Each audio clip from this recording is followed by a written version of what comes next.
Welcome to the From the 108 podcast, starring the drunk uncles of White Sox Twitter. He's a Twitter-like whore, an Instagram thirst trap, and your grandma's guilty pleasure, Beef Loaf. A West Coast attitude in a decidedly Midwest body, My Sock Summer. And your host, he's sharing obscure music thoughts to give you time to hit the bathroom, Cherezy E.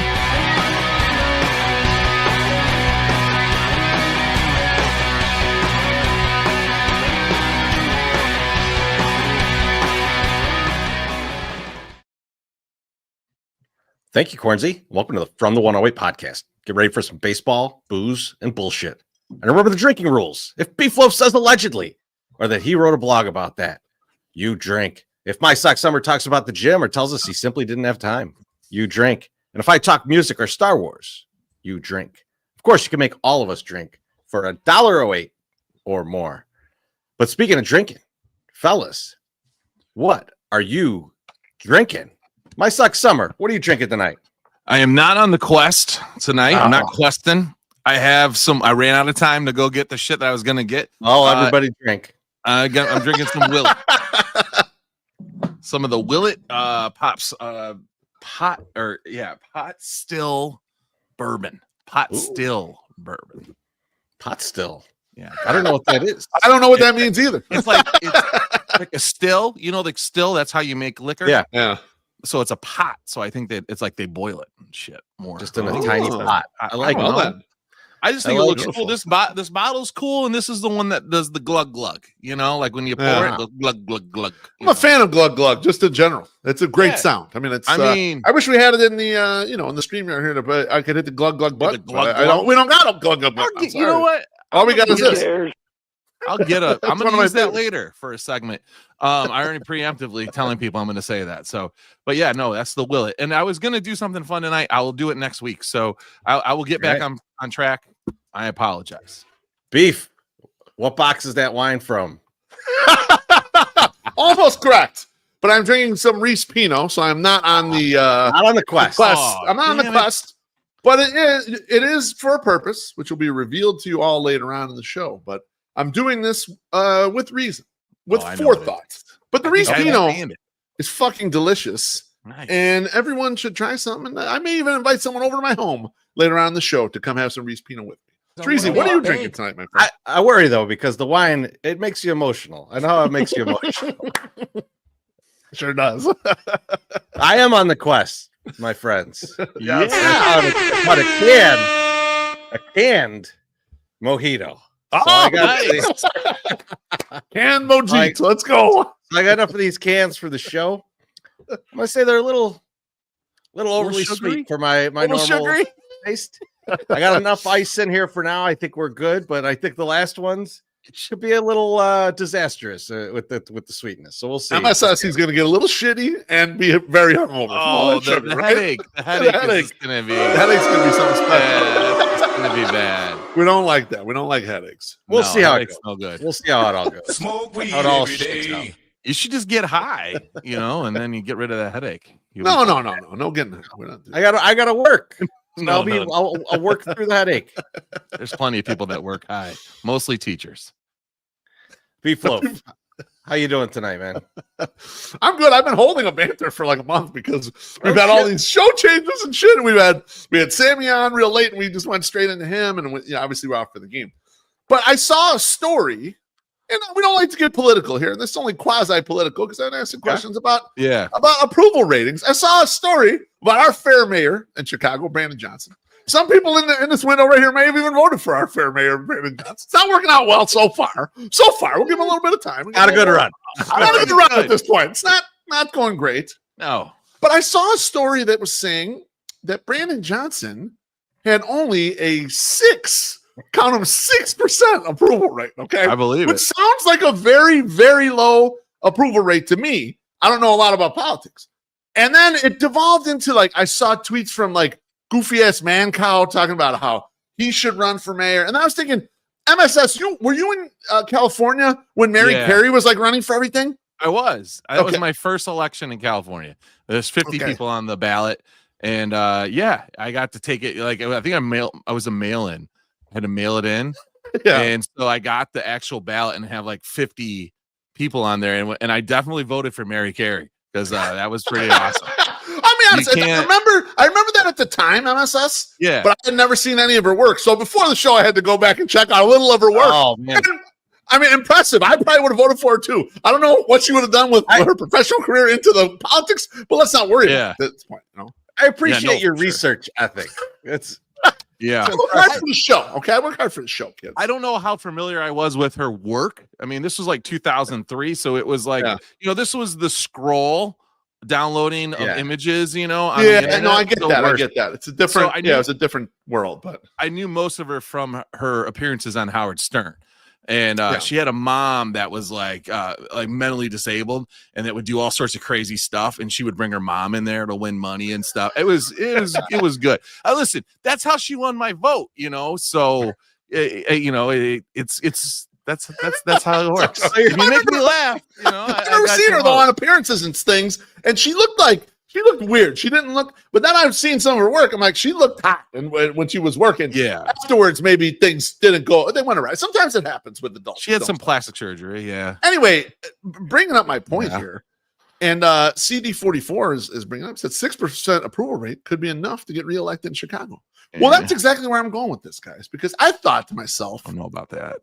I picked 5 notorious characters of Chicago history, and I want to quiz you guys and see if you think they could get more than 6% approval rating from the voters in Chicago today.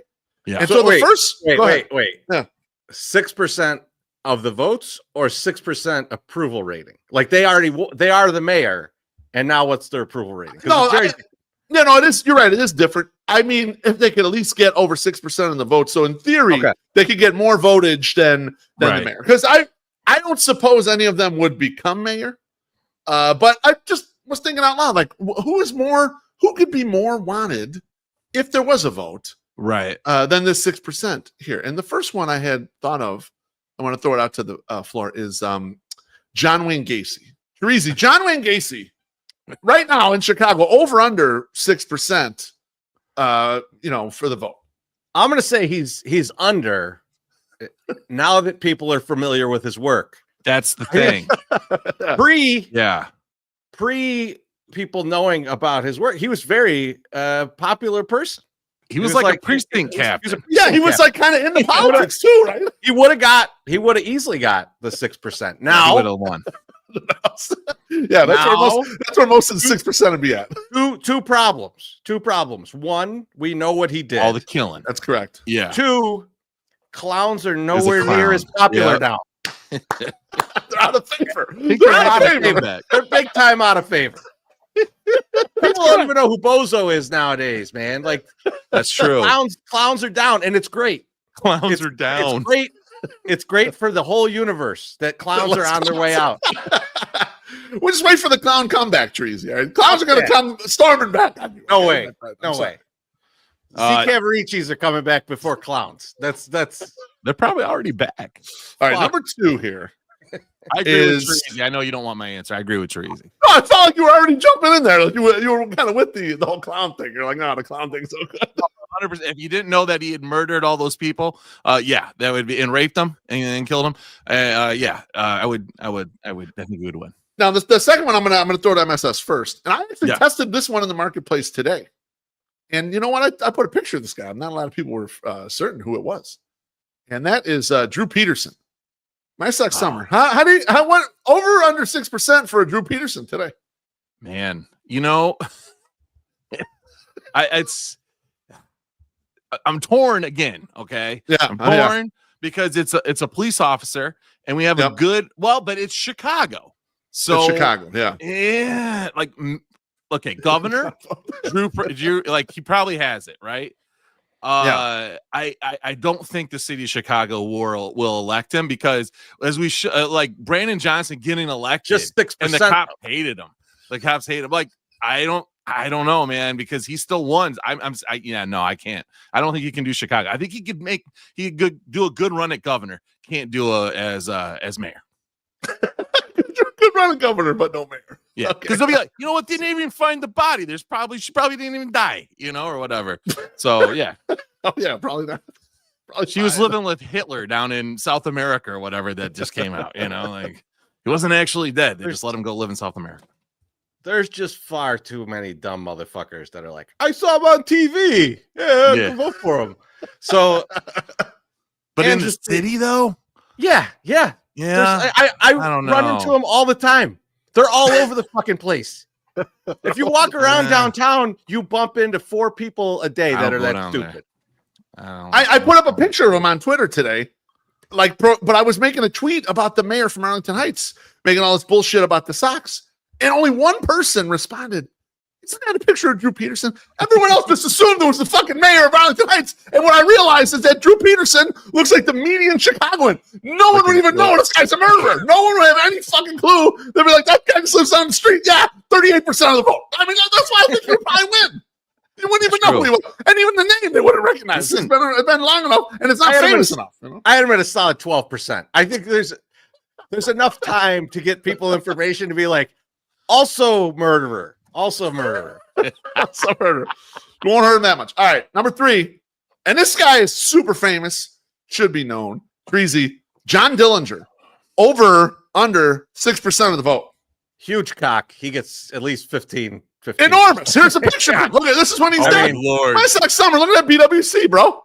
I know. That's something. Man. Yeah, that looks like to usher your grandma away in the picture. You see, she's trying to get a good gaze. He said movies. He's had movies about him.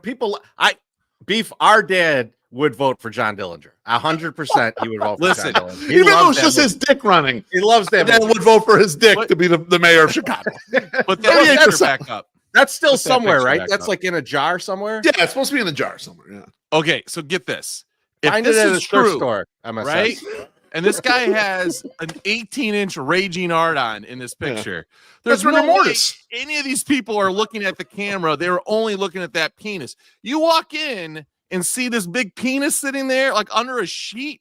Are you looking at his face and going, like the guy in the straw hat there, like, oh, look at his cute dimples? Hell no. You're like, look at this massive erection that is going from underneath this blanket. All right. Oh, no, hold on a second. Let me ask you a question. Obviously, let me ask you a question. You're in this room, right? Right. You're meat gazing. Yep. Yeah. Someone goes, hey, everybody, let's take a picture. Do you still get in there and stare? No, you go like, I was looking at anything else. Treasy. I wasn't looking at that guy's big dick. Don't worry about it. I was looking at like, first of all, it takes like 87 minutes back then to take a picture. Okay. Like, it's not like it was instant. It was not, they didn't have Polaroids. What's the Polaroid? They weren't waving it to get it to finish. They didn't have that there. Yeah, it took a lot. They had to expose a plate with fucking sunlight. Yeah. They went to the dark room later. They didn't know what to do the picture. But Teresa's right. If you're posing, that makes it worse. If it's taking a while, it wasn't just a fucking Snapchat when no one's paying attention. It's not candid. Everyone look. Don't look at the big dick. Look at the camera. I'm loving this comment right now. But also, no, you guys are both wrong. And the way you guys stare at my dick when we're in the hot tub, I mean, I don't know how you can go in that room. Last show, not one time. Exactly. Oh, my God. Not one time. 15 times. Yeah. Okay. Never happened. No, I know it's being filmed. I look away. Next up. Sure. and I'll toss this MSS first. Okay. I couldn't help but rewatch a video of this guy like 15 times yesterday to the point where Bonita was like, Dad, could you shut that the fuck off? But this guy's famous in Chicago, not well-liked particularly. My sex number, do you think Cody Parkey would get over under 6% of the vote, mayoral vote? Wait a minute. Who's Cody Parkey? Yes. Yeah. So the name's familiar, but not like 100% familiar. Beef. I mean, like, let's see here. If I'm thinking about it, the Packers fans might be Chicago all over. Would vote for him. Oh, he's a kicker. Is he the kicker? He is a kicker. Double doink. Double doink. Double doink. Double doink. Yeah, no, he can't do it. No, he's probably more hated than Brandon Johnson. Yeah. I rewatched the No Senor. Have you seen that video, Tracy? Where it's in Spanish. It's the Spanish language for the Eagles, and it's against the Eagles that double doink, and they go berserk. And it's such a great video, even though it's soul crushing to us Bears fans. And the gaze on Matt Nagy's face, like, what the fuck just happened there? It's like you could hear those guys saying that. So Matt Nagy, whatever. Another guy would be staring at Dillinger's big hard on. I mean, honestly. He'd be meat gazing. Like, one thing you don't realize though about Dillinger, they weren't circumcising a lot back then. That's a fucking huge anteater, man. Look at the foreskin hanging over. You could have put twisty tie on that MSS. You talking about that? Knock that bitch up. Let's go. He has larger foreskin than most men's penis. Cody Parkey. This is grown man stuff right here. I'm gonna say yes, Beef, because I think there's an inordinate amount of people that are Packers fans that live in Chicago, and they would do it as a joke, just to enrage all of the Bears fans. Yeah, I could see that. Interesting. My sex summer. Do you think John Dillinger's huge dong would have made that field goal? I think yes, senor. Yeah. Yes. Don't worry about it. Okay. Double doink. Double doink. I was going to call him double dip. Yeah. Incredible. All right. Last one. I don't want this to take the whole show, but I was kind of thinking we need a famous, but more recent gangster to be in this group because I had John Dillinger in there before. Oh, no. How about, Treasy, how about Larry Hoover Sr.? Would he get over under 6% of the vote? That's interesting. Pretty popular in certain communities, even still. Yeah, you know what I mean. Like, yeah, I think he could. I think he could too. Yeah. Now, is he the same one that Dad met in a bar one time? Yeah, I think so. Yes. Okay, yeah, I think that's correct. Yeah, I think Dad met him in a bar before. So yeah, I think judging he was by a the way, a nice guy. You know? Judging by the way Dad talked about him, I'm gonna say yes, way over. Way over. MSS, do you know who that is? Larry Hoover. I do know who it is, and the only reason I think I know why he is where he is, or why I know where he is, know who he is because I know where he was at some point, and he was in Dixon, Illinois, in the Max prison there, and it was a big deal. And then, of course, because he was there, all of the crime that was being perpetrated in the cities, in the Sauk Valley area, in Dixon and Sterling and Rock Falls, was blamed on anyone that was related to him that maybe came and visited him. They're like, oh yeah, they came in from Chicago and stole, when it was mostly just all the white kids' parents and all like that was stealing shit. So yeah. Mm-hmm. Yeah. So no. 44 says Larry Hoover versus Jeff Fort Runoff. Yeah. Listen, why do I put everyone into one run? I just want to go one by one. You know, they did a lot of bad things, the disciples. You know, so I can't say like it wasn't like he was just drug running, right? Like because that's all legal now. Right, you know, so well, I don't know how legal it is. Pretty legal. The weed is legal. I don't know about the rest of all. Pretty legal. I think it's pretty legal. It's legal. Everything they did in Breaking Bad totally legal now. You got steal ice wherever you want. That's scale too. That's scale. Just chemistry. It's listen, don't come on. It's fine. Thanks for indulging me, guys. That was a lot of fun. A good fun exercise. Not really about politics, but I'm glad you enjoyed it. Got a drink from our friend Aloha, Mr. Handy. Says, what about Fluky Stokes? Ask Slim Mick if he ever saw the pink flamingos. Cheers. When Slim Mick listens to this podcast in 6 days, we will let you know what he says. And because my sucks summer, how you doing tonight? I'm doing fine, and we just got another drink. You want to do that? Let's get that. Our guy Vino. He says, Vino. Cheers. How you doing, Vino? Man, it was great to see you Tuesday night, Vino. And Monday. It was Monday. Yeah, Monday as well. We hung out a lot with Vino this week. We did, and he brought a lot of bracelets. He's got the ballpark pass. He bought the 135 or 125 pass, and he'll be around for a lot of games. We had good crews on Monday and Tuesday night, just cutting it up. It was a lot of fun. Monday was a great day. Yeah. And I was pleasantly high, according to Beefluff. So you were fun. You were fun high, which I appreciate. Yeah. I wasn't just sit there and stare into the wall high, which is good. So we got an email a while ago, and they said we can talk about this, so I'm going to talk about it from MLB, and we joined the fan council, right? And immediately I'm like, what kind of a scam is this shit? I don't know why we're doing this, okay? But this is like, if MLB is saying, hey, we need something from you, I'm saying because of all the years of entertainment, I'm giving you back something. And they promised that we could speak our minds in these forums and whatnot. And so we signed up. And today was the first chat. And it was about the ABS, which is automated balls and strikes So you're gonna go. Isn't that what it stands for? I think. Yeah, I don't. Even really if it know. doesn't, you got me. Go. Run That's with what it is. I feel like that's what it is because that's what it does. So like it's going to call balls and strikes, and that's why they remeasured everybody. That's why we know how that's we'll talk bats later. Okay, go ahead. I'm sorry. that's bats. Yes, exactly. That's definitely a torpedo bat. Now, so I was, of course, because I pay attention to things, but I don't pay attention to things. I see 5:30 as the start time, and I'm thinking that's a horrible time for me because that's like dinner time. That's when we're getting the girls try to calm the fuck down, maybe sit the fuck down and eat some dinner. And I don't realize that it says Eastern, so it's actually 4:30, and I realized it 5 minutes after the thing started. So I jump in and I'm just listening, and I just want to listen to these guys talking. So they're talking about all sorts of stuff. There's numbers. They're saying, "Hey, listen, we're gonna do these." They're only using this computer automated system to call balls and strikes when there is a challenge. So when they throw down a challenge, they're gonna go to that and on a ball and strike challenge. And then they're going to do it. And they were saying how it's being received very well by the umpires. The umpires like it.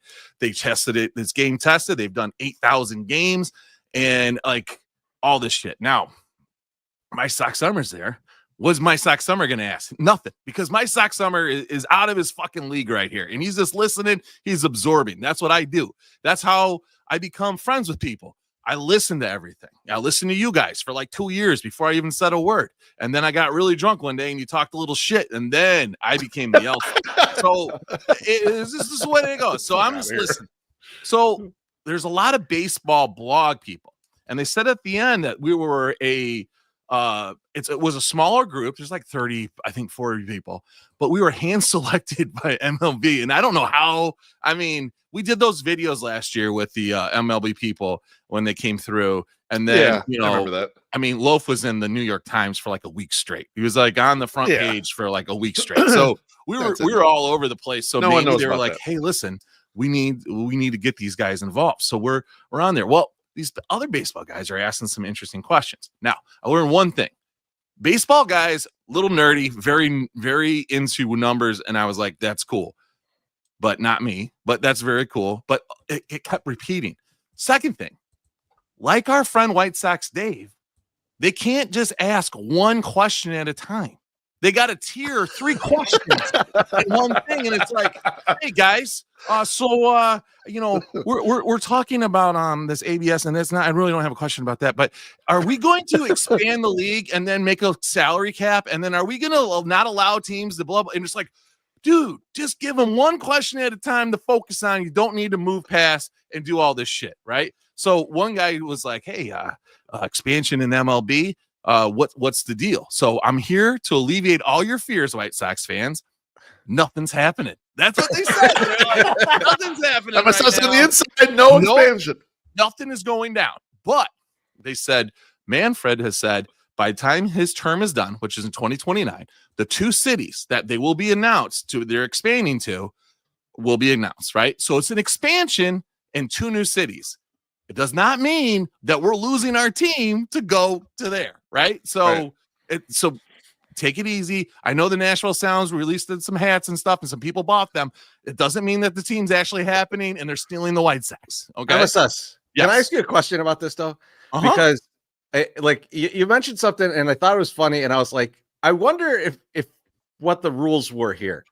Did they say like, hey, we're talking about ABS today, and now ask us whatever you want? Well, or did they say ask us questions about ABS, and people were like, so what about a salary cap? Right. That was basically what they did. I mean, they kind of just crowbarred it in, and they're like, hi, Jim from, and some people, like mine said like my government name, iPhone, on my my Zoom. Yeah. Some people had, Baloney Jack, Padres blogger, or blah blah, like they had their full fucking thing on there. It's like, whoa, that's intense. That's huge. Fucking intense. I don't need people knowing what I do. But yeah, so we get into that, and they were asking about torpedo bats. They broke out the torpedo bat, and then they dropped the bombshell. People were using the torpedo bats last year, and no one set up beep. That I had heard. Yeah, I had heard that. Yeah. They weren't effective last year as they were against the Brewers. So like it was just one team sucked real bad against them, and now it's a big story. Exactly. And the guy like fucking whips out, and this is cool. And I know Aloha, Mr. Hammond, to love this too. The guy pulls it out. He's like, "This is the bat. This is the Jazz bat. This is the one that hit, all these hits. So like, here it is. Like they had it already. Like he sent it up. Jazz is like, fuck, man, I can hit anything with these bats. I'm gonna give you the bat that I was most lucky with. You'd have it, study it, whatever. That was cool. So now they're going to talk about that.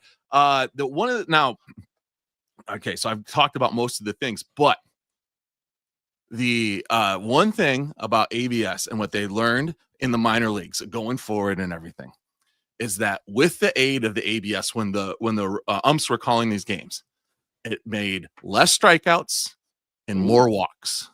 So that was the one big tidbit information that I grabbed from this was that offense goes up with the ABS. They're saying that the umps were like more passionate, and there's a lot of muscle memory that goes into calling strikes, which and so they like a lot of times they'll call something that is actually a ball a strike just so they can do their thing. So little wait, like Frank Drebin. I was just gonna say they said the umps are all Frank Drevins. That's what I'm hearing. Pretty much. Yeah, pretty much. The umpires Enrico Palazzo. Yeah, Enrico Palazzo. Like sometimes they just want to do a spin move in the splits, so they call that third strike when it's really not.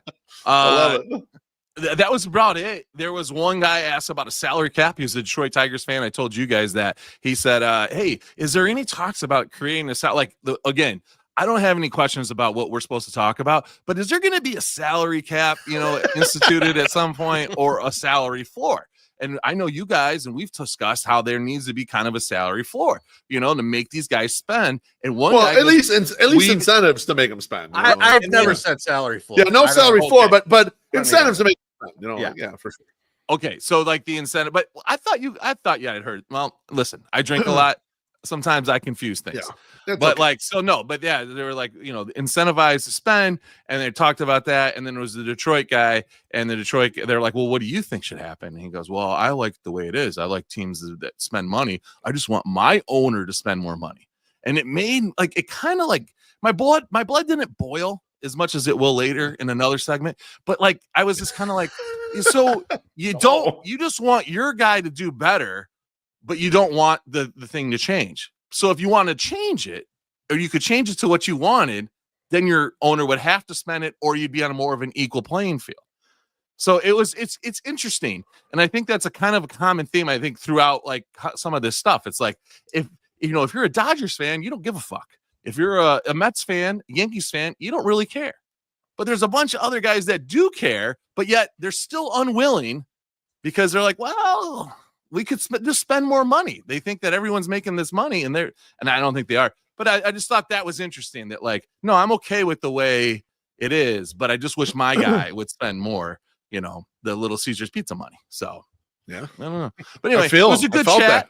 I will keep you guys updated as I go to more of these. Abreast of these. Yeah, I will. And I still think you guys should go every once in a while if you want. But the next one, maybe just for me, is the torpedo bats. And as the BWC holder, I should be there with the torpedo bats. There's no question. I would Treasy, love to how you doing? Let's see if it's not during work hours for me next time. But that's true. Yeah. I don't think that's going to be the case. All of us bloggers have no jobs. I'm doing good. I know you guys love when I admit that I was an asshole in a situation. And I'm going to tell you a story. I almost was. I almost was an asshole today. And then I'll explain. So I go to Portillo's after work to grab some food for dinner. Nice. And you get the two lines. The one over there on Taylor. Oh, yeah. There's the two lines. I pick extremely poorly. I picked one with less cars. Bad shooter, though. Yeah. I got just two cars in front of me. There's 4 cars to my side. They're still up at the first car that they were talking to when I got there. And all 4 of those cars have ordered, the ones that were next to me. Okay. And I'm looking, and it's almost like are they just talking up here? And Beef, I shit you not, my hand was on the fucking about to beep. about to beep. And I'm like, I got to break this up? I got to do something here. And I'm about to honk my horn, and then the person behind me just laid into the horn. And I like, when someone honks, what do you do? And you turn around like you're like, it wasn't me honking, it was that guy. To make sure everyone knows it was not you. I did that, and I thought to myself, I'm glad I didn't do that, because they're gonna definitely spit in that motherfucker's food. That's a risk. That's a risk you're taking right there. But he cured it. The line got moving. They broke it up. Right after that. Nice. Like, all right. Now, what are you even doing in line? Don't you order that to your house? Wait, I don't understand why you're in the car. Get in line. I'm just getting it on my way home. Maybe he I'm driving home. Spend $87 on Portillo's and fries. I know, but Treasy's not a guy who doesn't order food to his house a lot. I mean, like I feel like he orders to his home a lot. And it was to me, it felt like a weird maneuver. Oh, and you're only like 6 blocks from your house, and you're like, I'm no in the line here. Here's the problem. If I got a couple problems. So first problem is I prefer, if I'm out, to just pick up, to just get it. Okay. I don't want to deal with the apps. Yeah. But the other part is another person that doesn't want somebody else to over their food. You get that good Portillo's on Taylor on Uber Eats. I don't. I get the bullshit one on Whacker, the one that ran out of fucking beef when I ordered from it. Oh, yeah. No, that's no good. I never order from that. Terrible. That's terrible. No, that's an issue. I agree with you there. Yeah, that's my Portillo's if I order. And it's good. I live like 7 seconds from it. And I get the other bullshit one. How can you not be in the range for that? It's the 78. The 78 fucks me up somehow. I know it. That's insane. I remember the last time I ordered Portillo's, I ordered the big size beef, and I'm like, well, this got to be the regular beef. When they're going to give me the big one? And that was the big one from there. I was like, I get used to the neighborhood, man. That's what keeping me around. Yeah, man. Sweet. Yeah, I'm glad someone else took it up for you, though, Treasy. They assholed it up. You benefited from it. You got the benefit. They out assholed me, which is tough. That is true. Tough to do, but they did it. Yeah. And you know what? They were a real hero in this story. I'll tell you, real fucking hero. You call them and say a couple novenas for them, like pray for their food. I was like, pray for the pubic hair that's going to be in their food. I hope it was just spit. Yeah, we don't. Absolutely. That's just spit, please. My sock summer. Why don't you pay some bills? Why not?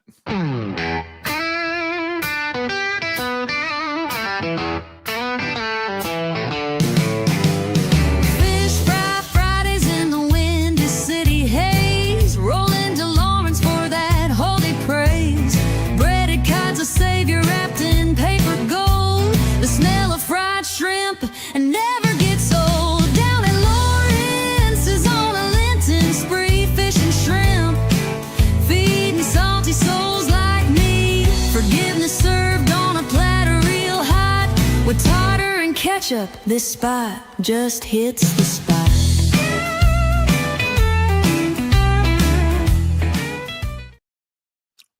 When we were younger, guys, what wasn't Easter like during the middle of the NCAA tournament? Yeah. Now Easter's in fucking June. When is Lent over? Is what I want to know. I was so close to all over the place, man. This is the longest Lenten season ever, but it started really late too, because sometimes it starts in February. Right. So like it's just started not too long ago. But man, Jesus Christ, that was just I was going to do that. But my dad's like, it's a really late Easter this year. Because I'm like, when are we coming? We're coming back for Easter. When is that? He's like, 3 weeks. And I was like, holy shit. But you know what?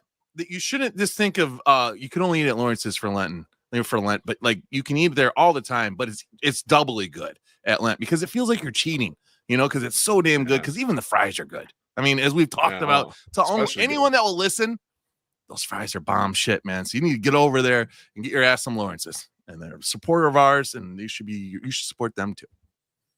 All right, guys. I'm done. Do a little White Sox talk. A little White Sox talk. Yeah. We're gonna do some fun White Sox talk, though. Some fun White Sox. So, I mean, I think it's hard to have been on the internet and not noticed that the John Shriffen and pitching ninja, whatever happened there. Now, MSS, I know you're not as familiar with The Sopranos, but this image is this little Carmine, and he's negotiating between the families. And when he just got everything settled, he's like, and then what, your brother Billy, whatever happened there, and blows up the whole thing. Yes. Because Billy was obviously murdered. Yes. I did watch that. That was problematic. Much like, and there's just a kind of mild story about sourcing some pitching ideas from the internet, from baseball Twitter. No. And John Trifford, for some reason, needs to say, I don't get my information from Baseball Ninja. Well, so MSS, I know you're emotional about this for some reason. Really. So I want to hear. It wasn't the wine that made him emotional. I know, it's the bourbon making him emotional. So tell me your feelings here, because I feel like you feel different than most people. So here's what happened. Okay. Brooke Fletcher, I think her name is Brooke Fletcher. She's going back and she's talking about Sean Burke. And Sean Burke says that, had said in the interview with her, hey, I go on Pitching Ninja to see the script. Was it Burke or was it Shane Smith? Because it was Shane Smith. Oh, it's Shane Smith. It was Shane Smith. You're correct. You're correct. And so Shane Smith says this. And so she says it back. Well, John, thinking that everyone remembers everything he's ever said, says, Pitching Ninja is a real thing. And people can get, that can be the source for some people. He goes, but it won't be me. Meaning, which I don't know how people were supposed to grasp this, that he's just not on Twitter anymore. Because I think John thinks that everyone realizes these two things go together and they don't. So I was going to listen to the full context clip. I never did that because it was squashed. I was watching the game. Okay, so you watched it, but you kind of did you gather from that was what he's trying to say, or no? Mm-mm. No. Okay, so you didn't.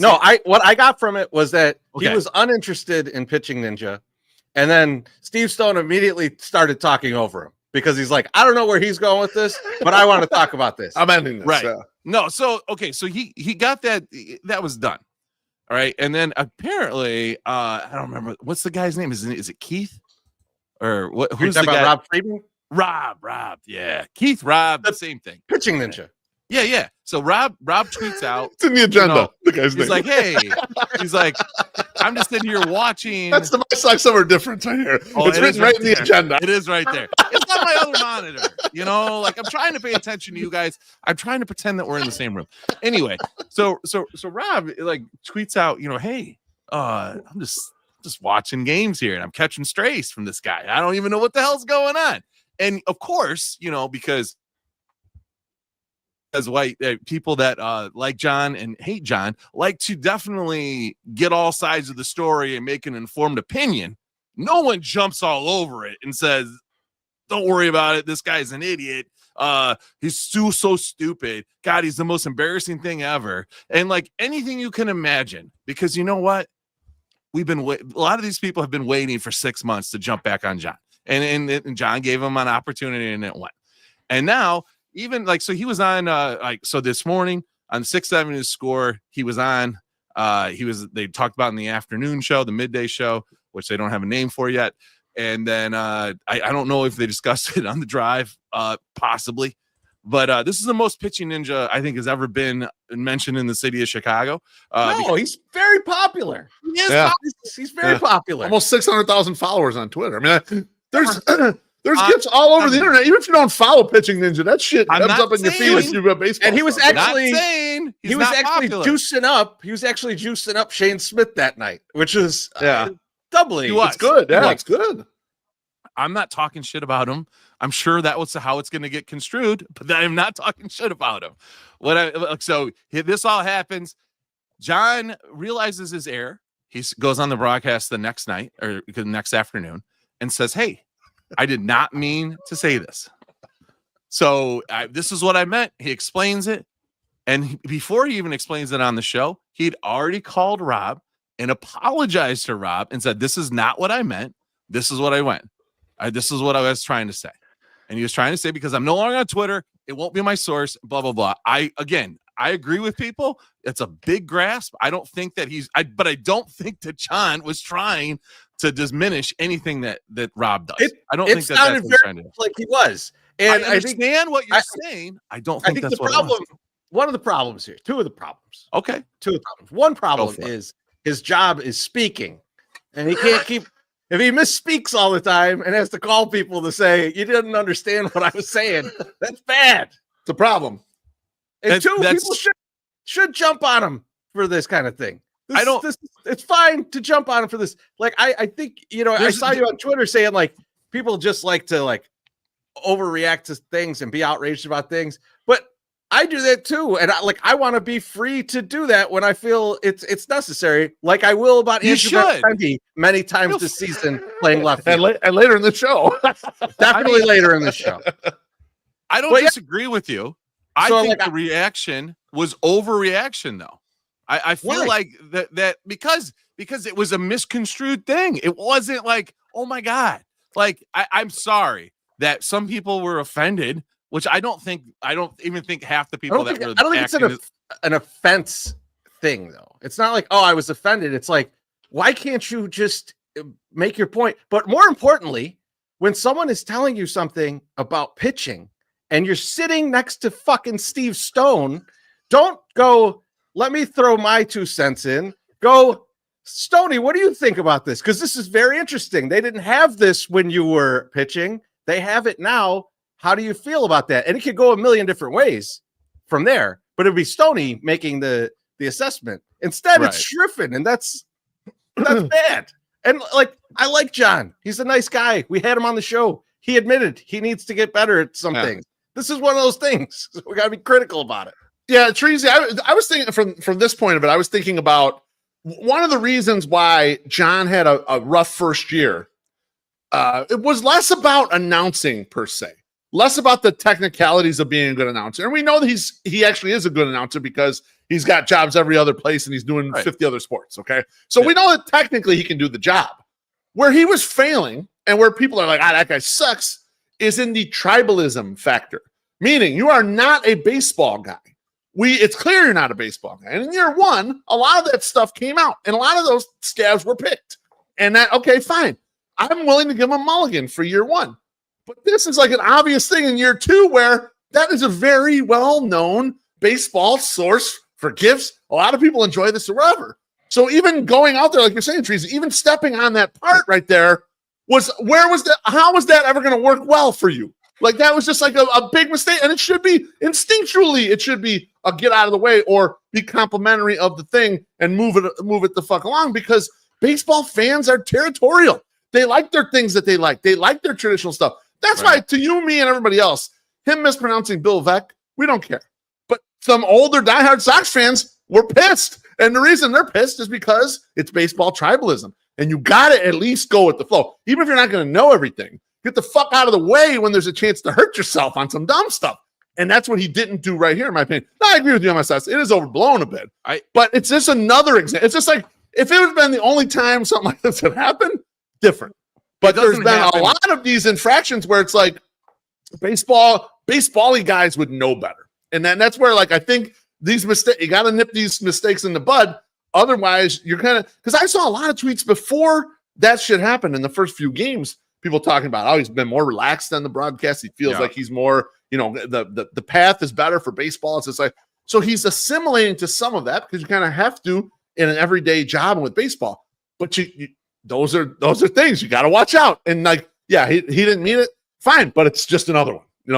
That's where it piles up in my opinion. No, I get it. I get it. But I don't know. I'm seeing the extremely negative side from somebody that I know doesn't like them or doesn't like him and will never like him. And then trying to make it something that is really not. And that's something that is kind of bothersome. I'm not going to name the person, but when somebody says, "Oh, he walked through lot B one time, and now everyone gives him a pass," fuck you. I mean, honestly, like this, and I'm not saying that Hawk Harrelson never came to lot B and had a beer with us, but I don't think he would have been opposed to it. Jason Benetti maybe had plenty of opportunities to come through and get sloshed with us. Didn't. and because that's not who it is, right? That's not who he is.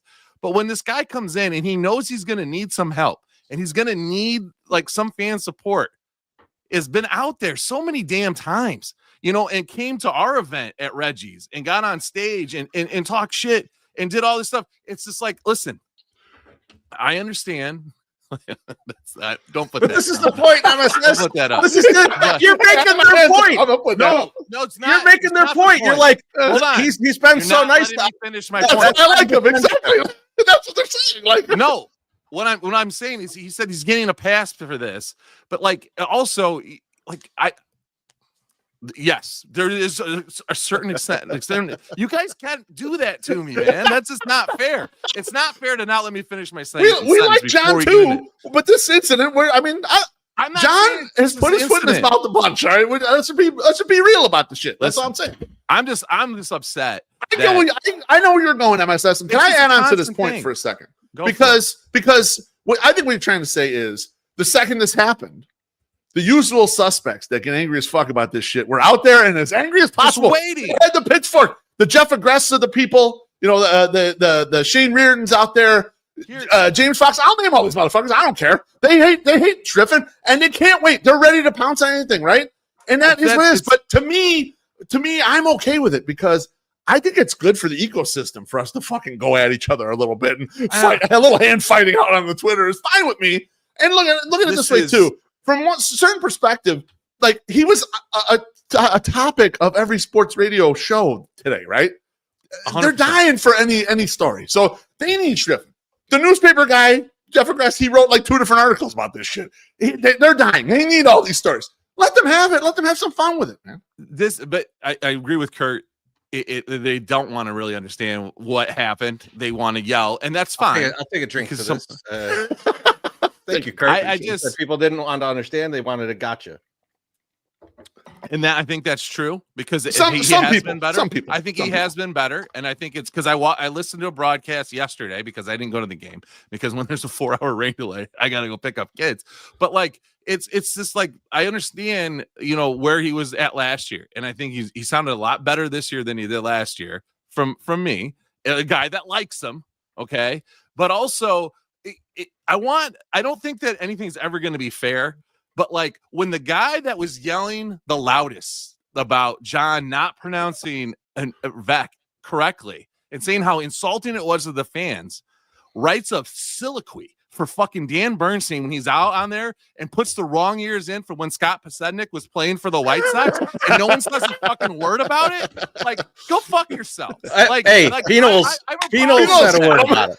Pino said a word about it. Also, we don't care what that guy has to say about baseball. But I just think it's funny that but this is what I don't know why this is happening, but I love it. I don't know what I did there, but good job me. But yeah, it's just like, I don't know. That just drove me fucking a little bit crazy because, and I sent you guys that, and I'm just like, how disrespectful to the Chicago fan that he can't get this stuff right. But I don't give a fuck. People make mistakes, and I'm not going to sit there. But I'm glad Pinos did that because honestly, that's bullshit. If you're going to live by the sword, speaking of disrespectful, I want to get on to the next topic. Which is what the Sodfather did to our field.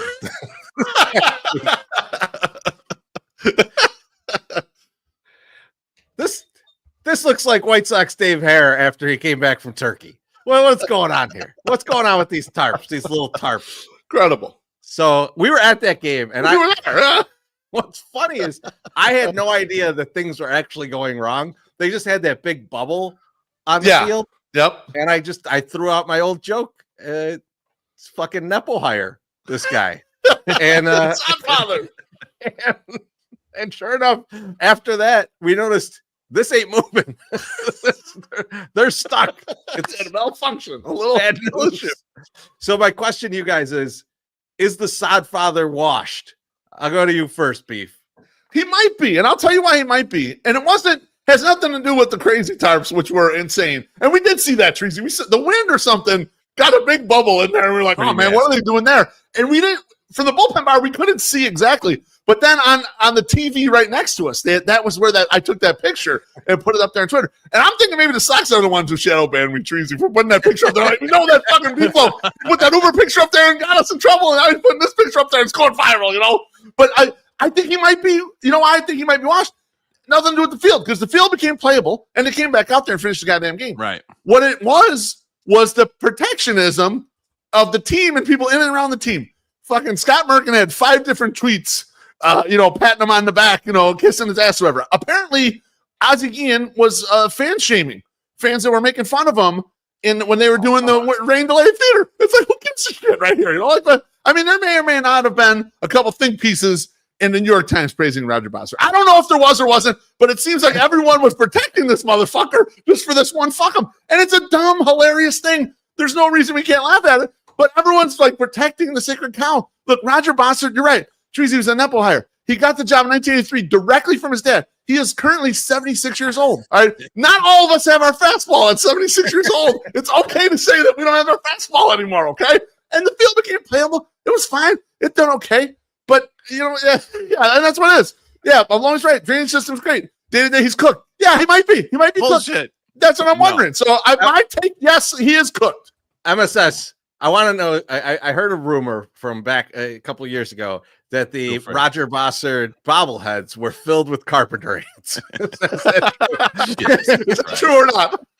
No, it was true for a minute. And then some of those ants were in my house. But then they were left. No, is he washed? Is he washed, MSS? I don't think he's washed, but but we still don't have an answer to why the tarp wasn't fully laid out. They said it got stuck, and then there was water then put, I guess, on top of it, so they couldn't get it. But also, we're at a stadium where we still haven't figured out why somebody got shot inside the stadium. So, I don't think we're ever going to get the full story on the tarp. Now, I'll say that while that looked bad, him getting that field ready and been playing yesterday is pretty fucking amazing. So, I think he earned his 2 WAR yesterday, getting that game going, because I didn't think it was going to happen. Josh Nelson wrote it off 48 hours before the game even started. He said that they're not playing this game. So I think it was. I think he's got his 2 WAR intact. He's still fine. And MSS, to your point, on Sunday when this is happening, we're in the rain delay, and we're looking at the field, and there is, standing water at first base. Like, I was worried about little Andrew Vaughn drowning over there. I saw a little clip of him with Brooke Fletcher talking about that. And he said that was their main concern. He said they put a lot of dry down, but their main concern was for the runners. People running around first and third. Yeah, that's where they could potential injuries. But he said that they got everyone on the same page. They got the GM from the Angels that was okay with the field. Everyone was okay with the field. So they did all right. Should have been worried about that with the last crop of prospects getting hurt when they're just running on dry ground. We didn't even have to worry about it being muddy. It needed a little slickness. It needed a little speed them up a little bit. Yeah. All right. Let's get on to the next topic here. We've got some season-long bets, guys. We got a few. Yes, we do. I want to go through them. We'll go through them one by one and just see how we're doing. The first one is the Beef, your steak dinner bet with Josh Nelson. Yes. For those of you who haven't heard or didn't read the blog, it's over 555 and a half White Sox runs. That is Beef's side of the bet. Right now, the Sox have 23 runs in 6 games, so just under 4 runs per game, pacing them right around 600. I think a little like 620 or something is the pace right now. But Beef, I feel like the number was different when you first threw it at me and MSS. What happened there? It was different. So Josh Nelson, like, you know what? Here's the deal. I brought this up in a previous podcast. How when people they think they're smarter than you, they try to take advantage of you, right? And this happens to the Beef Loaf all the time. They try to, because they think I'm a dumbass, they try to take advantage of me. So Josh Nelson threw out a number that was a different number than when we settled on at the actual event. It was 604 and a half. Okay. Now, what Josh thought he was going to do is, one, he thought he had me locked into the over, no doubt, because we bet so much on over 49 and a half wins, Treasy. So he's like, oh, that get you locked in or whatever. But what he doesn't realize is if you're the one offering the number, I get to choose what goddamn side I want. Right. And so I knew this, but I don't think he was thinking about it. I think he was thinking he fed me a number. He's going to get to go under on it because he wants to go under on it. And that's it. And so in the meantime, before we get closer to the event, I shot him Joe Sheehan projection. Joe Sheehan's projecting the White Sox only score 499 runs. It's amazing, you know? Then we get 2 days out from the event. I said, well, Josh, you're going to, you know, we're going to do the stake. Yeah, we'll do the bet there. I said, well, you got to offer me that number and then I'll pick it live in front of everybody else. And he's like, all right, I got to change the number. I told you guys I was going over just for vibes and for show bet. I was going to go over no matter what. But I was like, well, let's get me some more runs. I will bait him with the 499 from Joe Sheehan. I'll remind him that he's offering the number. He's got to lower the number. So what did I tell you? I said I'm going to get 60 runs. I only got 50. I only get 49 runs, but I thought I would get about 60 runs. 49 runs. And then we went up on stage at the live show, and I had it all planned. I asked the crowd what they were going to pick. And either way, I was going to pick the over. If the crowd didn't go along with me with the over, you're going to go, they're dummies. I would say they're fucking idiots, and I'm going to take it. But the crowd did go with me for the over. So everyone, when you're making a bet here, if the other person thinks they're smarter than you, then you can definitely outmaneuver them and steal yourself some way on the run. So if it falls in between that 604.5 and the 555.5, I will bring this story up all the time, just so that he remembers that he cost himself a stake by being a coward. So, Treasy, I find it very interesting that another resident Jedi got Jedi mind tricked by old loaf over here in the corner. Those Jedi are weak, man. Those I Jedi know. are weak. You gotta be on the other side. He's on the dark side. Absolutely. You gotta be on the other side. All right, so the next one we got, though, Beef. This is me and you both got a big piece of this. You got a little bit bigger of a piece than I do. White Sox over 49.5 wins. I have that too. Yes, sir. Sox are 2-4. Oh, I'm sorry, MSS. MSS. Yeah, I have that. Too. Not as MSS much as you guys. too. Not anywhere close to what you guys, but That's I have all right. that. It's okay. You're in on Everyone's it. You're in got on it, some- baby. that's You're riding with us. You're riding with us. I love it.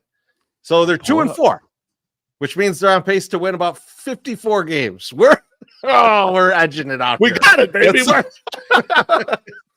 I would have liked 10% above what we thought. Edges. I would have liked a Tuesday night win. I'd be feeling much better. Edging is fun. But yeah, they need to bulk up here. We need to get a good series in where we win a few games.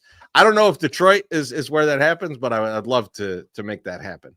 But yeah, we're gonna need some help.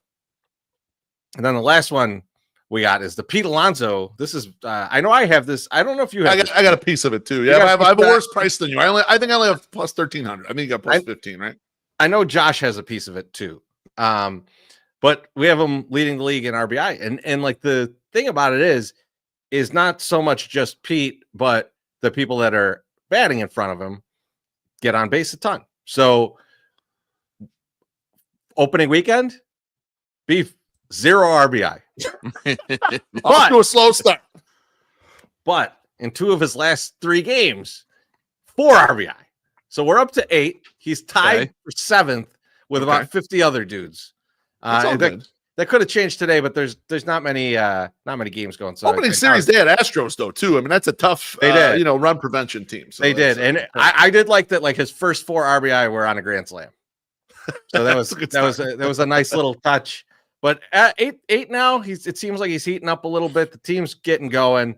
We'll check in week to week and see where he's at. But that's going to be one very tough to win, especially with Aaron Judge just blasting everything into outer space. Not to mention the LA Dodgers. The best thing about the Dodgers in this is that they all just hit home runs, so there's no one on base for them to get. That's correct. So no one can get a lot of RBIs out of that. Yeah. So we'll hopefully hold them off. But yeah, good start so far. Good start. Not great start, but a good start nonetheless. My Sox summary. You want to pay some bills? Absolutely. I was almost ready for that. Baseball is back, White Sox fans, and we're thrilled to have you back on the South Side and excited to help you make this season even more special.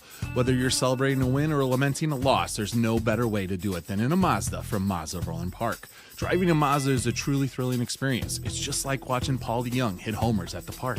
And just like Paul, Mazda cars are some of the most reliable and stylish vehicles on the road. They offer an enjoyable driving experience with sleek designs and advanced technology. Mazdas are also fuel efficient, making them a practical choice for those who want to save money on gas. So why not take your car game to the next level and test drive a Mazda today? Mazda Orland Park, home of the Zoom Zoom Nation. 8910 West 159th Street, Orland Park. 708-444-3200. Zoom Zoom. All right. Guys, Never time mind for- that Paul DeYoung gets mentioned in that ad. That has nothing to do with this season. I'm just still a big fan. I was more concerned with Daryl's wall of hair. Like he was born in 1984. Nice little and had pompadour, yeah, huh? you see that shit? Yeah. That's weird, no? Nice little pomp. It's time for a little more White Sox talk. Less fun. I don't know. I think we're gonna have fun with this. I think we're No, gonna I have was fun. just saying the picture though. He's less fun. Oh yeah, yeah. In that picture. There's White Sox talk, and then it's like, he's at more White Sox talk. Oh, it's very serious. you know? Like, happy I have the job. Studious. Ooh, I'm still at the job. So, Beef, you posed this question to us. Yep. Is this the year we're finally going to get the Andrew Benintendi that Rick Hahn thought he was signing back in 2023?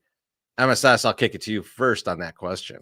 I mean, clearly, all he needed to do was get his hand hurt, and he was going to be off to the races. Who knew that a rush recovery back into the lineup would make him do this? I think we saw it at the end of last year. I think that him coming on, like, ending his year strong, started him up again. And I think it's just a continuation from last season. And I think it's good. Do I think he's going to continue this way? Absolutely. Until he gets traded somewhere, because we need to unload that motherfucker, I think. Beef, what are your thoughts on that? So, I mean, the start has been terrific, Treasy. He's got a 198 WRC plus to begin the year. He hit a couple dongs already, leads the Sox in RBIs and runs scored. So he has 6 RBIs, 4 runs, 333 average, 391 on base, 619 slug. That's only 23 plate appearances, though. I generally don't trust only 23 plate appearances for anything. But I'm realizing MSS brought it up about the hand injury. I was right about the hand injury. Don't worry about it. It's not going to be fucking mean anything. And he came charging back and did absolutely just fine. What I want to ask you guys about what we're seeing so far with Benintendi. And Treasy, I know you're going to have a lot of thoughts, especially about his defense, because we had some good views on his defense here. But the early start is encouraging from my perspective.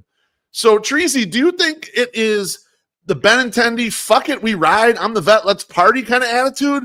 Or is it more of the, fuck it, I'm going to play good and get the fuck out of here urgency attitude out of a Benintendi right now?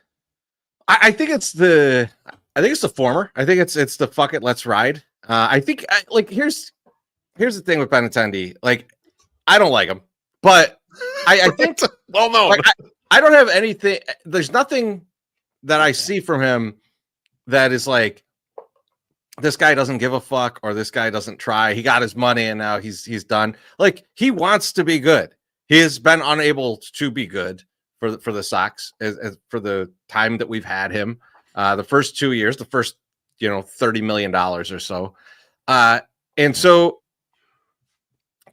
I think that he will try to excel here. And I think that he's got a better chance to hit well this year because they can't put him in the field anymore.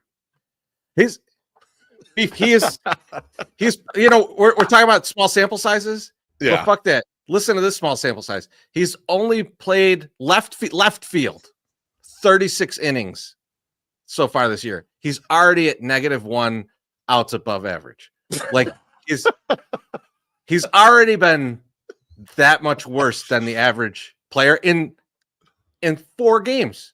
In 4 games of innings, he's already got there. And so he's a DH now. He's a DH now. He is Yordan Alvarez for the White Sox. That is what he is. Stick him in left field every once in a while. Small Italian Yordan Alvarez. What you're saying? Field every once in a while. And so, can he hit like that? Well, we'll see. I have my doubts. This is a great comment. Donnie says the only starting outfielder used the cutoff man to hit the cutoff man. Yeah, I mean, pretty much. I mean, we were watching the other day, boys. a couple fly balls that look like routine fly ball. And now there's a little bit of wind or whatever, but we're like watching him. It's like, can he even see the ball? Like his judging it was like so shaky. And it's like the other guys in the outfield. I didn't see Michael A. Taylor do that. I didn't see Luis do that shit. I didn't see Travis Jankowski do that shit.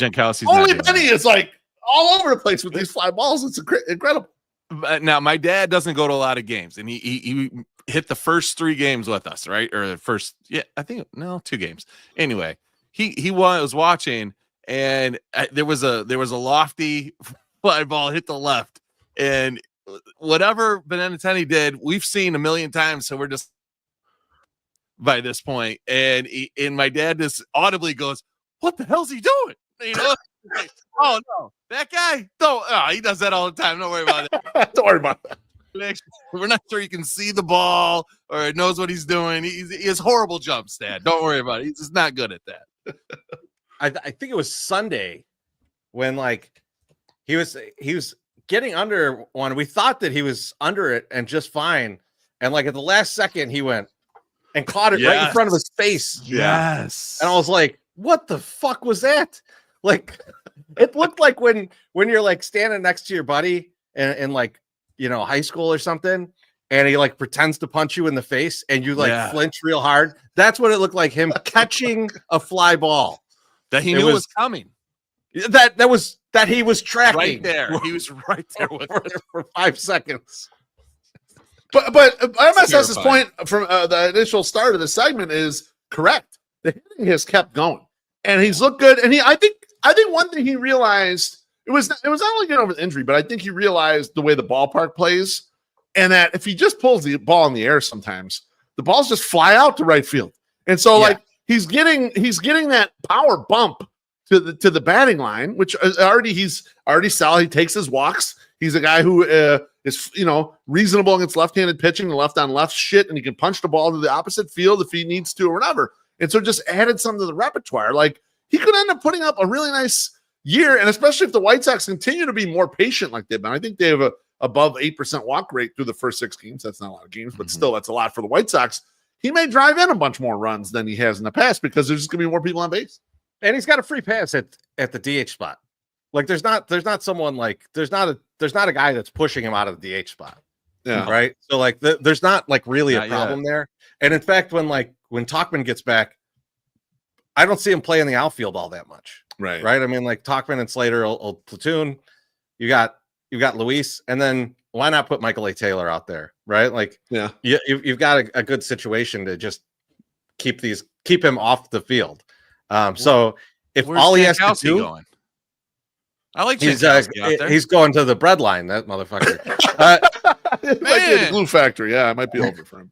So, but Benny, like I think the only thing you got to worry about with him, if he's DHing, is that he might like tear a muscle in his oblique, because if a ball is coming in any type of down the middle, he's putting all of his might into it. He's got no designs on a base hit when it's in his zone. So like I expect the home run numbers to go up because he's swinging the bat like he's willing to break all of his ribs swinging it, which I love. I'm all for it. Yeah, I'm all for it. Let's fucking go. Let's do it.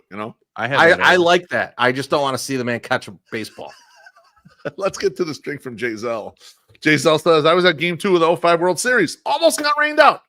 It's not talked about enough. Brooks Baldwin stinks. Not talked about enough. Cheers, Brooks off to a good start, though, Jay Zell. Cheers. Might stink, playing well so far. So. They want him to be Lurie, though. They want him to be Lurie. They would like White Lurie. Yeah, we're looking for White Lurie here. With the long hair. Yeah. Yes, sir. All right, guys. Next topic here. The White Sox pitching is on a historic run. What has this group rolling? Beef. What's got them rolling right now? Oh, boys. This question, a lot of times when I send you guys questions or topics for the show, I already kind of have an idea what I'm going to say, but this one I didn't. Yeah. So I got my brain rolling. I was thinking through some stuff or whatever, and I was trying to nail it down. Do I trust that the pitchers that pitch so well that first time through, that they're just that good? I'm not sure I do yet. So I had to ask some questions of myself. I want to ask these questions of you guys. These are yes or no questions. Treasy, do you think the pitchers seem more well prepared this year than last year with the game plan. I'm going to say yes, and I'll get to why I think that in a minute. If you wanted to just do a yes or no question, I just want to do yes or no. Yeah, I'm going to say. What do you think? More well prepared this year? Yes. Question number 2: does it seem like our defense is in better position and catching the ball more often? My Sox summer. Yes. Easy. This is a yes. Yeah. Lastly, are the White Sox doing a lot less incredibly dumb things when they possess the ball, when they're on the defensive side? Treasy, are they doing a lot less dumb things than they've done in the past? It's in the middle. It's in the middle. You're not willing to give me yes for this. It's less. I'm going to say during the season. I'll say yes. I know where you're going with it. I think they're still doing enough dumb shit that makes me upset. But I'll say yes. There's less dumb shit. I'm going to say yes, but cautiously, because yes, I know what's happening too. I feel like. Okay, go for it. I think that Brian Bannister has been getting all the roses with regards to this pitching, but I think that the real reason this train has come rolling back to mediocrity. Yes, that's right. The White Sox look like a mediocre team on the field right now. It is my guy, the 9-fingered man. It is Walker McKinven. Those are his roles, specialties as the bench coach, setting all that shit up and whatnot. All the things we just discussed, the game plan, the defensive stuff. This motherfucker loves dogs. He loves Pinot Noir. That's why I'm drinking Pinot Noir tonight. And I'm not saying tie this guy up like he's the gimp and put him down in the basement. Don't let him leave. But do not let this man out of the building without getting the secrets. Because guess what? Not only do the White Sox look a lot more competent, but I'll tell you one team that looks like shit so far this season. And that's the Milwaukee Brewers, who no longer have this guy sitting in their dugout, making sure that his 9 digits do the right things for there. Look at that dog, the dog in the picture there. Not sure about the 4-fingered hand, but still loving. Just wasn't sure, but not still loving. I know it's only 6 games. It's a small sample size. AI gone wrong.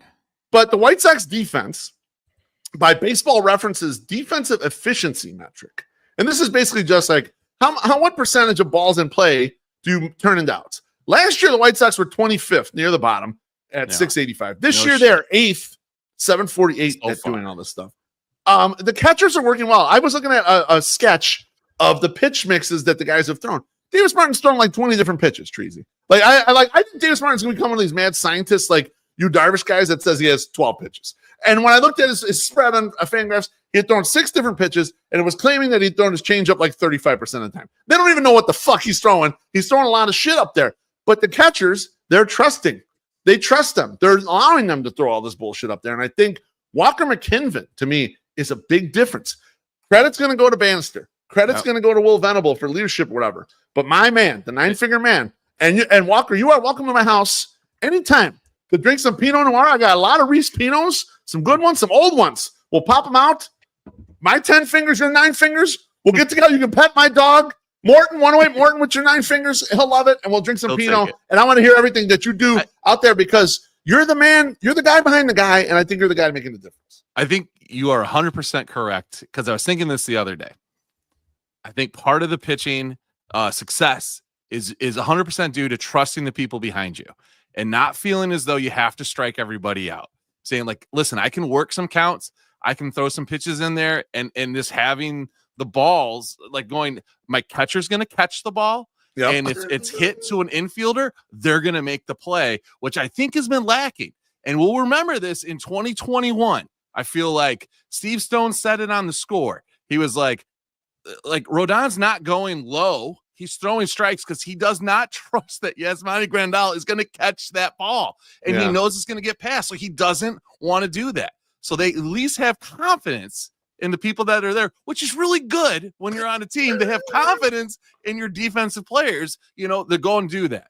And I think the second part of that is they have absolutely nothing to lose. Like, and that is a wonderful position to be in, especially when you go out in these things, right? You can say, oh, they were playing the Angels. They were playing in Minnesota, which Minnesota looked horrible that first game. Both of them. Both of them did not look great, but they still didn't sweep them. And they didn't really, they won one game in each one. So they're still a bad team. Oh, but But that's why I said welcome back to mediocrity. Yeah, but these pitchers, I feel like they're just, I don't know. It was that was a really shining spot. I wish we could have got a couple more dubs against, at least got the 2 wins against the Angels. But like, other than that, man, I don't know. I think you're right though. I think its defense is helping them out a big time.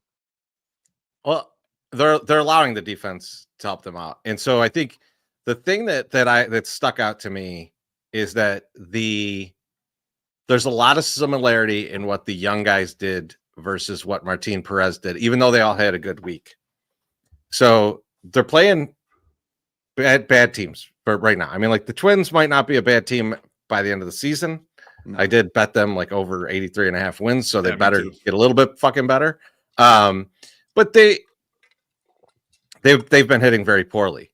And to me, it seems like the Sox have the kind of guys that they want as these young pitchers. They brought in Martin Perez. Martin Perez is different than these guys. And you could see it in what happened in those games. The young guys, easy game plan. Throw strikes, throw ground balls. Right. Burke, 46% ground ball rate. Cannon, 67. Davis, 58. Shane Smith, 60. They're saying, don't try to strike everybody out. We don't need that. Don't go to those lengths because we don't want you to have to bother with that. Just throw fucking strikes. Just throw strikes. They have a combined 9 walks across those 4 guys in those games. So they're just keeping it simple for these guys. Throw fucking strikes, try and throw ground balls. And that's not going to work all the time, right? Like, we're just like throwing a lot of strikes to the New York Yankees. Yeah. Right. to the Red Sox. It might get a little spicy. Could be a problem. But I think in general, if you keep it simple for a young pitcher and just tell him what to do, it usually works out. Martin Perez, 22% ground ball rates. He had a totally different game plan. He was out there he had 9 strikeouts. He was trying to do a different thing. He was trying to do a different thing. He's like, I'll pitch my normal game. You let these guys do it. And they let him. They threw it out there. They let him, Trees. They're like, you're in a vet. Go ahead and do your thing. And his changeup was off the tip. And I think too with Shane Smith's changeup as well. So I don't know what they're working with right there. But I mean, like I saw a guy, Herb Lawrence, say, yeah, Martin Perez looks like prime Johan Santana in this game. Like, it really was dominating like that with that changeup. Didn't throw anything over 90, but that changeup, they couldn't hit it. JZL says they just lost 4 games. Yeah, great pitching, great starting pitching. Starting pitching. That's what we're talking about. Bullpen is a fucking dumpster fire. Bullpen's tough right now. But also, I mean, thank you for the drink, JZL. Appreciate it. Yeah, thank you. The two losses against the Angels were 1-run losses. Yeah, honestly, if we can't score 3 runs at home or 4 runs at home, that's on the offense. That's on us. The pitching put you in a position to win, and our bats did absolutely nothing. And we know they can score runs because they have. So you just need to have a little bit more timely production. So it's not just the pitching that's going to win these games. Now, that's off topic. Tadahito asks, is the fly ball ratio up for the offense? Yes, tremendously up. They're hitting a lot of fly balls. They're very much in the top half of the group in fly balls, where that was not the case last year. Which again is just another simple instruction. Like when you're this shitty, do you need just simple instruction? You need just simple instruction. Well, Tracy, I think I agree with you. Are you going to? But also, there's a level of execution too, getting them executed. Because I think the last guy we had in here as the manager, and that whole group was like, we got attention to detail. We're going to make sure we're going to come on and kick your ass every night. We're going to make sure we got this game plans or whatever. That was shit, and they had better players. So to me, I believe that this group has a better game plan, has a better system, has that all set up. Now, they're not world beaters yet, and people are mentioning in the comments, and we've been mentioning too. They still stink. They're still a bad team. But you're starting to see some of the elements of a good team, like if they had some talent maybe, working here, and things that you're like, oh, yeah, that looked pretty good. Or they don't look like a total disaster on defense, that type of shit. And so these are good things. JZL is back again. He says that's been on us for 3 years. Yeah, they still can't hit. They probably won't hit it all this year. JZL, it's okay. Cheers. No, I was going to add to that. You also have to take the direction. And if you don't listen to the person giving you that direction, it's not going to work. So if these guys are at least listening and doing, I'll wrap it all into one question. All right. No, you really think our starting pitching is good? no. We said the week of starting pitching was good. Don't confuse what we're saying. It's And just- we listed reasons said, other than the was- actual pitchers why it was good. what was good this week about the pitching. Oh, I'm sorry. I thought But that thank was you for a the drink. no. Giselle, I'm going to speak for the group where I say continually ask us the same questions over and over as long as you continue to tip. I don't care. $1.99. I'll answer anything you put up there. Thank you. Thank you. Obtuse. Cheers. It's my belly. Okay. Obtuse.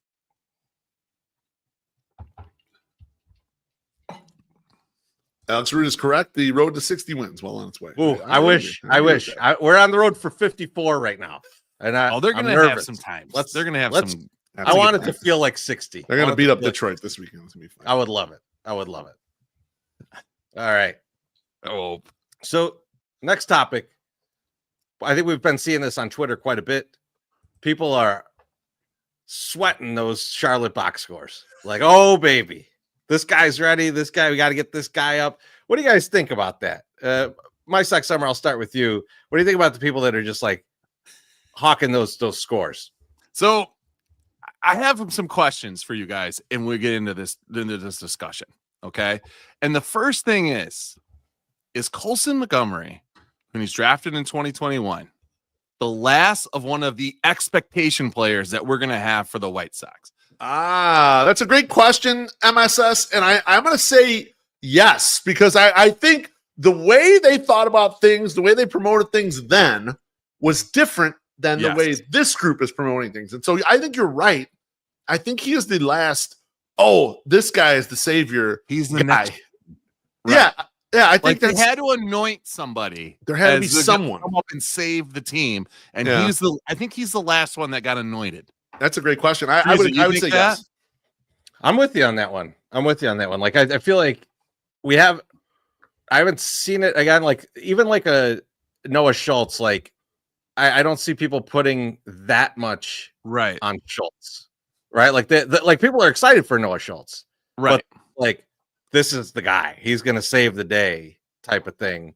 They're just like, Schultz and Hagen Smith, man, that looks like top of the rotation guys.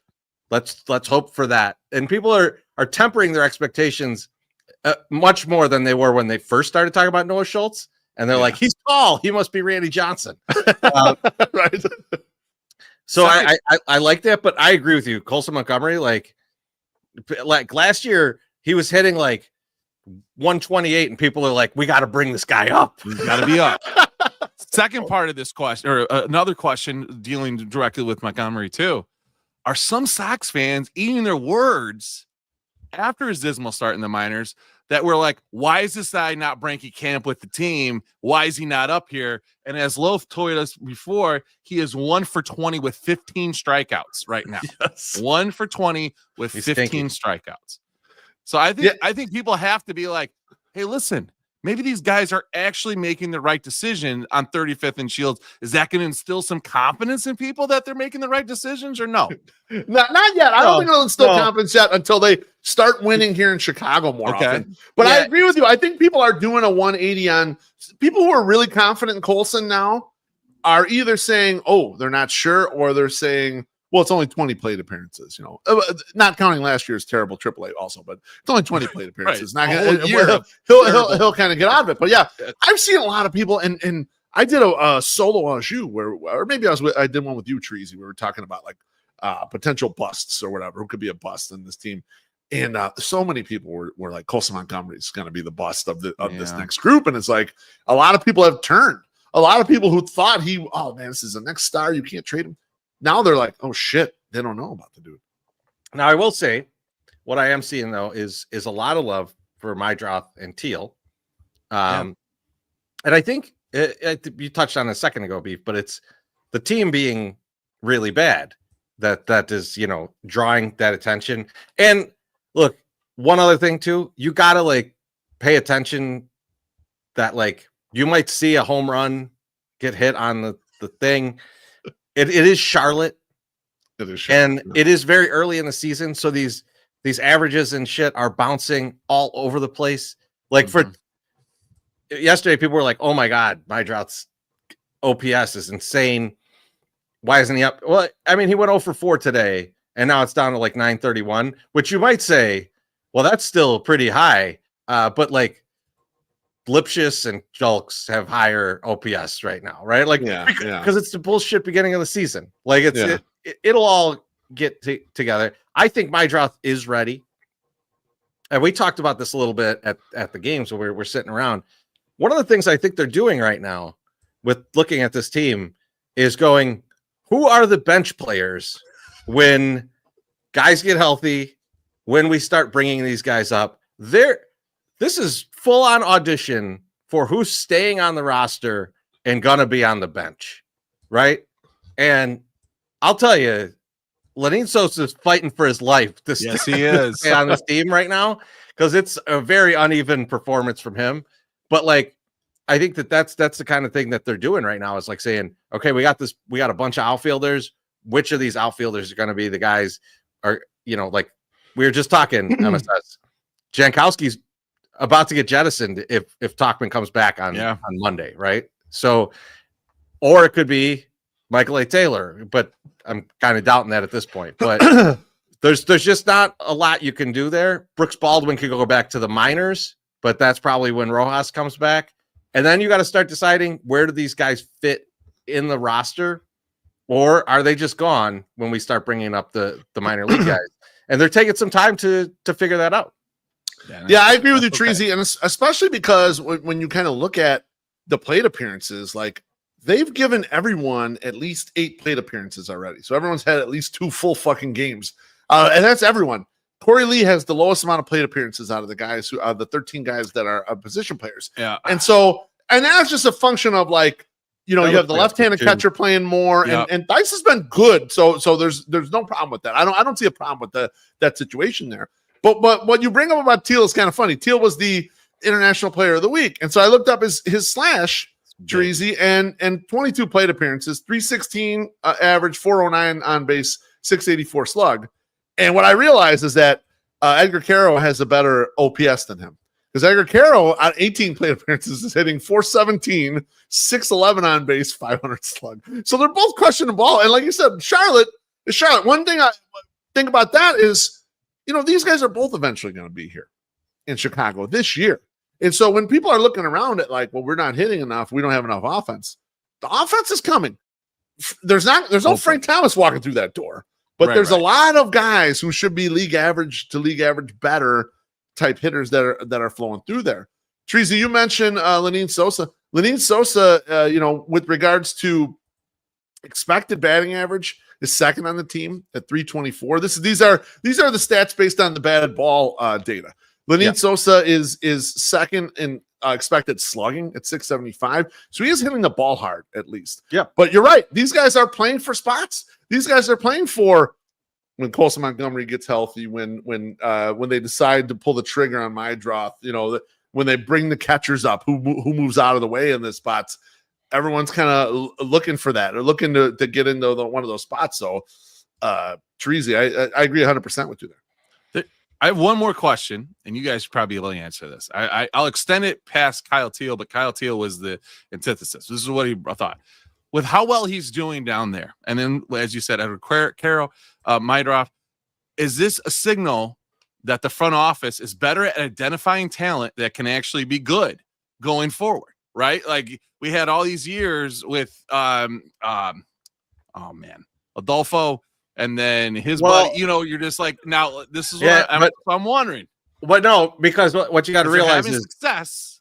All of these guys came from a different org, right? And they were all almost at the major league level when they were acquired, right? So Maedroth and Teal are basically ready. Like you're getting guys that have been already through the minors, and you're confident in them going into the majors.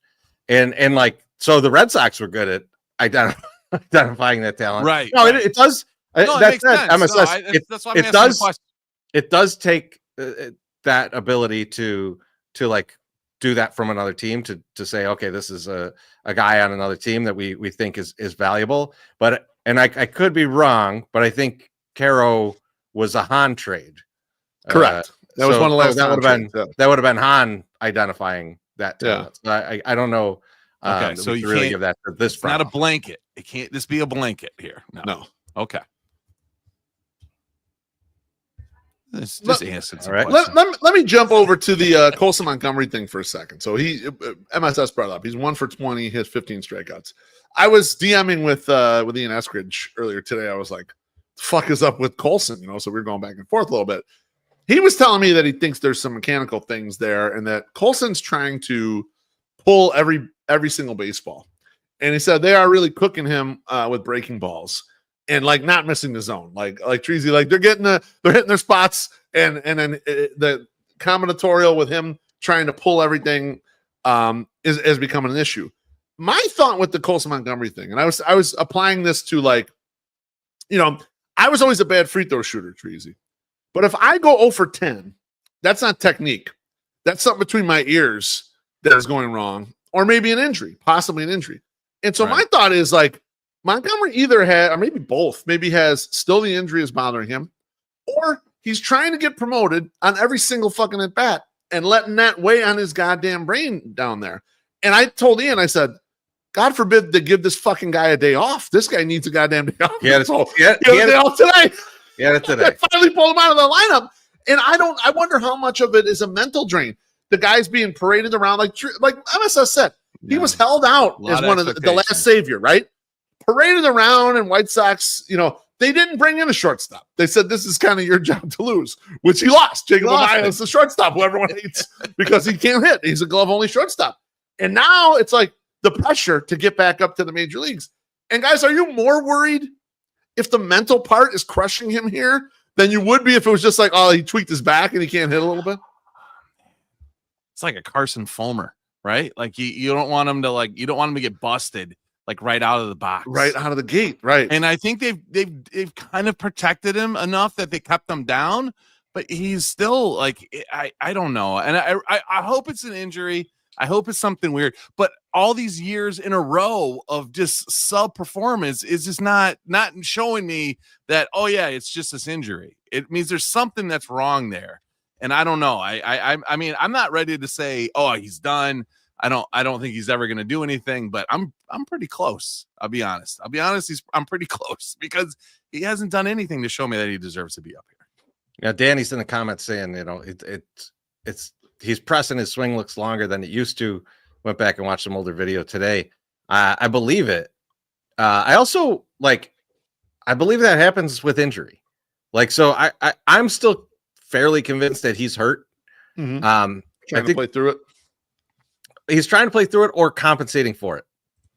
And you do things differently when you're compensating for an injury. I mean, Beef, you and I both played high school sports. We're both not on the most athletic side of the thing. Suffered a ton of injuries from having to be the guys that just throw your body into everything. Correct. And you shoot the ball a little bit differently. You kick the soccer ball a little bit differently when your fucking knee's about to fall off. Those things change the way that you do what you normally do. Yeah. And being out of rhythm with what you normally do fucks you up. It's just the way it is. So if his back is hurting him, that worries me more than anything. If it's a between the ears things or it's a mechanical thing. Yeah. I'm less worried about that. That seems fixable. Like you can fix that in some way. The back, I mean, we're all old guys. How many of your friends, their backs got better over time? Right. Like zero. So that's what worries me is that it's the back. And if it's the back, that's going to be a problem. It's going to be a problem. And it's going to relegate him to third for sure. And so can he play third and hit enough to play third, which is goddamn the question of 9 guys on this roster at this point. That worries me. So let's hope his back is fine. Let's hope his back is fine. Fingers crossed. My sucks. Do you think it's possible Colson just needs a slump buster? Maybe. Oh, So I was thinking about that a little bit. Rude says he's performed everywhere, but at Charlotte. Is living in Charlotte the issue for him? I'm sure there are some fantastic slump busters down in Charlotte. You should get over to those people, grind it out, see what happens. I mean, you can't. Now, I will caution, don't get over aggressive when you're on top because that will hurt your back even more. You don't want to be waking up. I know he was worried about the back for Coulson there. You got a position correctly. So that's right. This only her on top of you only. I know it sounds like it might be a little much for a nice like big slump muster, but you can handle it. You're a professional athlete, Coulson. So get out there, get in there, buddy. You and John Dillinger are gonna be fine. Don't worry about it.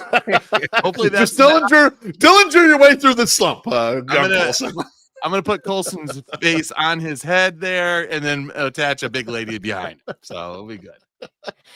I'm obsessed. I hear we got some sweatshirts. We got one thing left to advertise tonight, folks.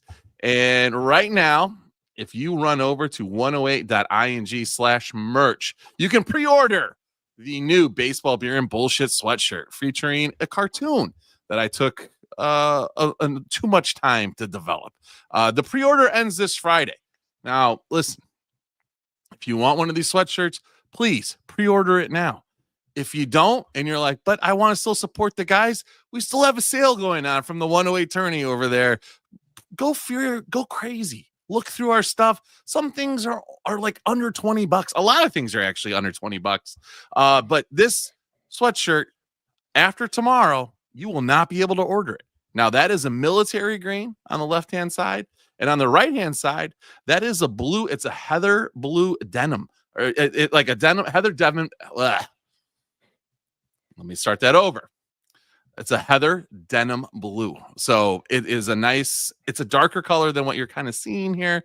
Unfortunately, sometimes the colors don't come across, but trust me when I say that it was approved by all three of our wives. So women love it. It is like a unisex fit, as Loaf asked me today. It's a little large, actually. It fits big. So if you're like, you know what? I like big, flowy, fleecy sweatshirts. This is your jam right now, okay? And please go over there, 108.ing/merch. You'll get it right now. Get that beautiful thing. It's going to look great. And when you see people walking around with it, you're going to be like, I really wish I would have pre-ordered that in my size, because I'm not ordering extras, motherfucker. I might have a few. Attaboy. But I'm probably not going to order that many. So please get over there and get it now. It won't be available later. So get it now. 108.ing/merch. Get that baseball beer and bullshit with my little goofy cartoon character. Okay? Thanks. Appreciate it. All right. Now it's time for thank yous and GFYs. Beefloaf, who are you thinking, or GFY? I want to thank everyone that bought a ticket to come see our live show at Ramova on Wednesday, March 26th with Sox Machine. It's always a thrill to do a live show for all you guys. It's a lot of fun in person, not only to get to hug and kiss all you people, but then to do some content live for you, get to hear you yelling at us and us yelling back, and just having a great time in a live event. I mean, it's something that we cherish as a threesome here. We really enjoy doing those things. We enjoy performing for you guys, having some extra fun. So thanks so much for plunking down the $20, showing up and buying drinks. Hello. Great bar night for the Ramova, allegedly. Yes. They'll claim later that it wasn't that good, but great bar night and great ticket night. So thanks to everyone who bought tickets. We love you.